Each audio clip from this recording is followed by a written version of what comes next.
OP Shukla. Dictation start.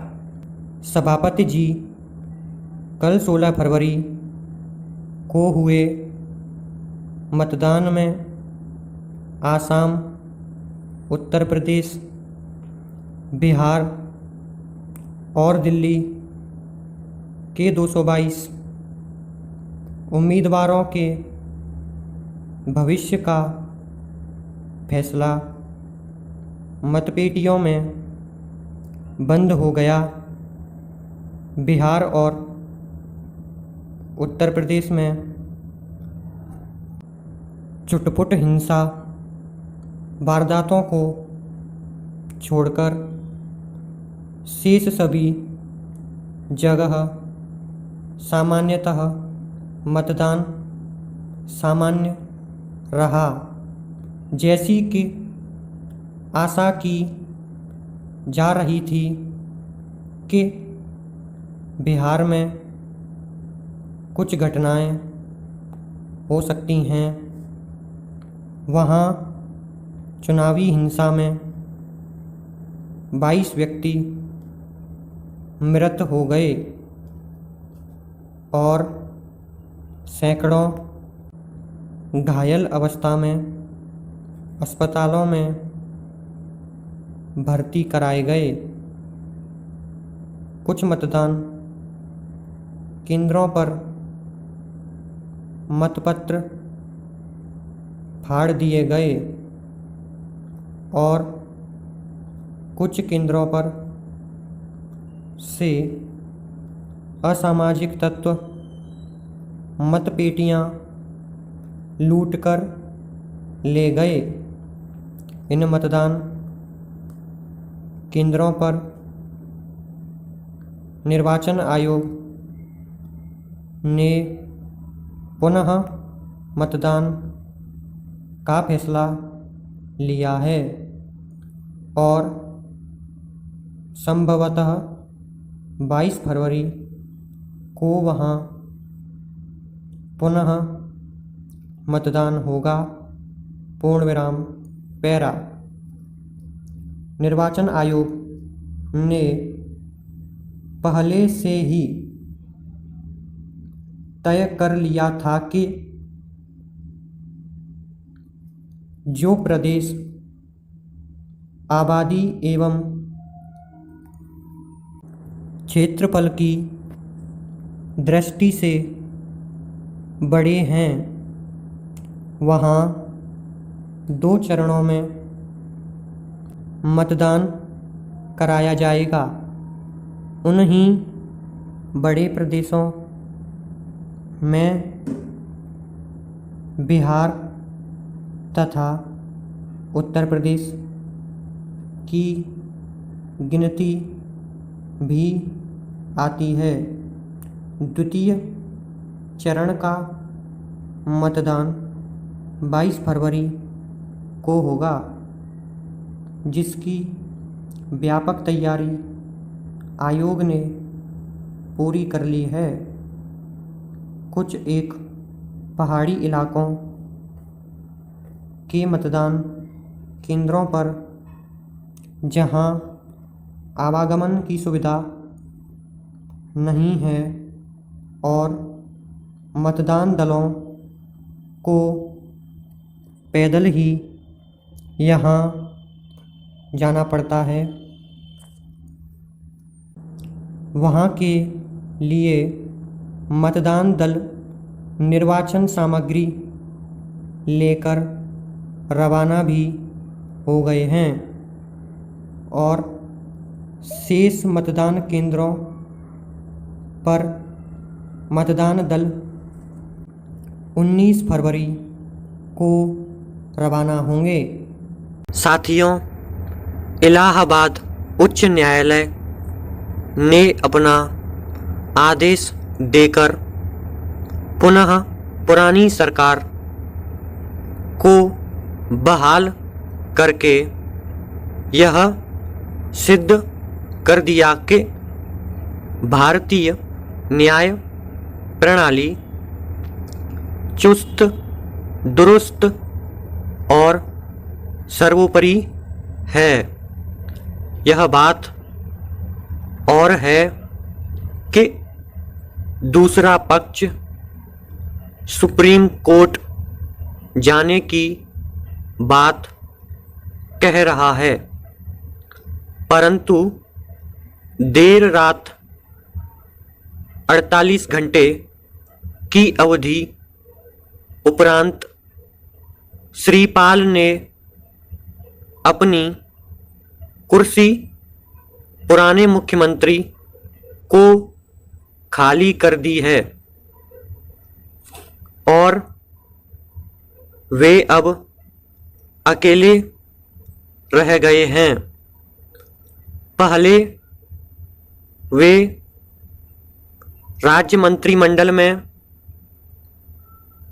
परिवहन मंत्री थे और उनका दर्जा कैबिनेट मंत्री का था, परंतु अब वे एक साधारण विधायक रह गए हैं।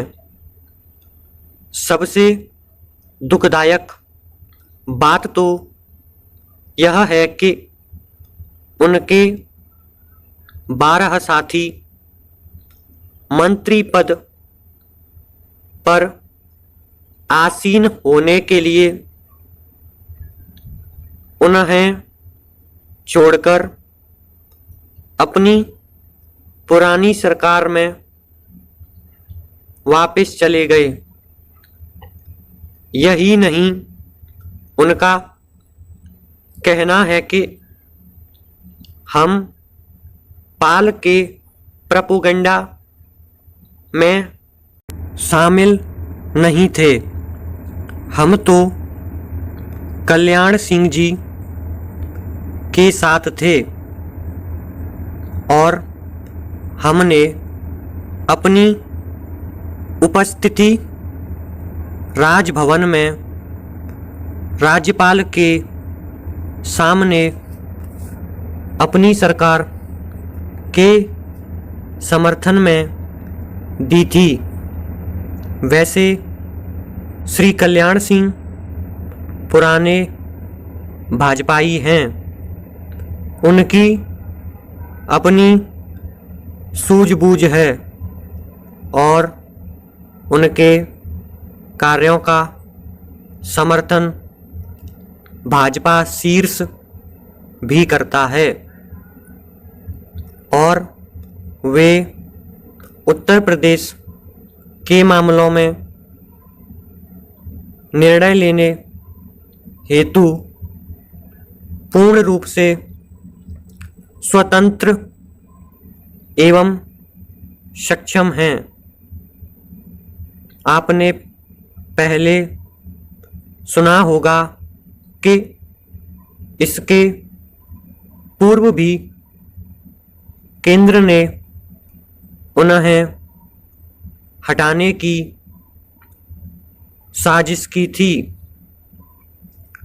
परंतु राष्ट्रपति ने केंद्र को पुनः निर्णय पर विचार करने के लिए बाध्य किया था। उसी के उपरांत श्री कल्याण सिंह मुख्यमंत्री बने थे। महोदय, गिरते राजनीतिक मूल्यों से यह एहसास होने लगा है कि अब लोकतंत्र भारत जैसे विशाल देश में डूबता जा रहा है।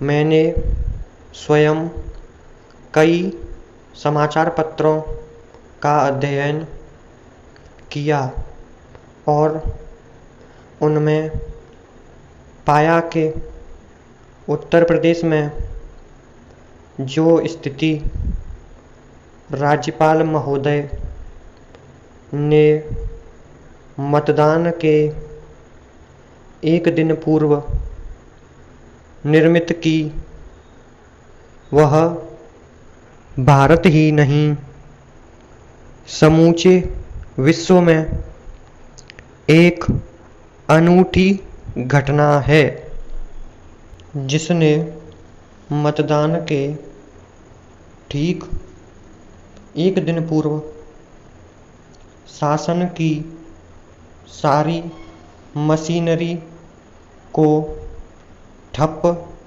कर निर्वाचन प्रक्रिया पर बुरा असर डाला। अखबारों में यह भी लिखा है कि राज्यपाल महोदय ने उक्त घटना की जानकारी राष्ट्रपति महोदय को भी दी थी और राष्ट्रपति महोदय ने 2 दिन तक निर्णय लेने को मना किया था। यह तो तय है कि राज्यपाल सिर्फ राष्ट्रपति के अधिकार में होता है, या यूं कहा जाए कि राज्यपाल के अधिकार राष्ट्रपति के हाथों में हैं, तो गलत नहीं होगा। पर एक अधीनस्थ अधिकारी वरिष्ठ अधिकारी की राय न माने तो यह अनुशासनहीनता का द्योतक है। अब सारे देश की निगाहें राष्ट्रपति पर उनके निर्णय के लिए टिकी हुई हैं। भारतीय संविधान के तहत अभी न्यायपालिका का निर्णय भी अति महत्वपूर्ण होगा, क्योंकि भारतीय न्यायपालिका के अनुसार सदन की कार्यवाही राज्यपाल के बंद कमरे में नहीं हो सकती, उसे सदन ही तय कर सकता है। महोदय, आज देश के अंदर क्या हो रहा है? जनता सब कुछ देख रही है। पिछले दिनों कलकत्ता में आयोजित कांग्रेस अधिवेशन में हुई अनुशासनहीनता से देश व प्रदेश की जनता क्या सीखेगी? स्टेशन पर मची भगदड़ में दर्जनों लोग घायल हुए और अस्पताल में भर्ती हो गए, परंतु अधिवेशन में इस बात का जिक्र तक नहीं किया गया कि भगदड़ क्यों हुई। यह तो ठीक है, पर ध्यान देने की बात तो यह है कि इस अधिवेशन में 1300 बावर्ची खाना बनाने में लगे थे और सभी प्रदेशों के स्वादिष्ट व्यंजनों को बनाया गया था। फिर भी कार्यकर्ताओं ने आदतन फल बाजार जाकर दुकानें लूटीं। इससे सिद्ध हो गया कि ये अधिवेशन किसी अनुशासित पार्टी का नहीं बल्कि लुटेरों का अधिवेशन है। पूर्णविराम पैरा। दूसरी ओर रुष्ट वरिष्ठ कार्यकर्ता सुश्री ममता बनर्जी ने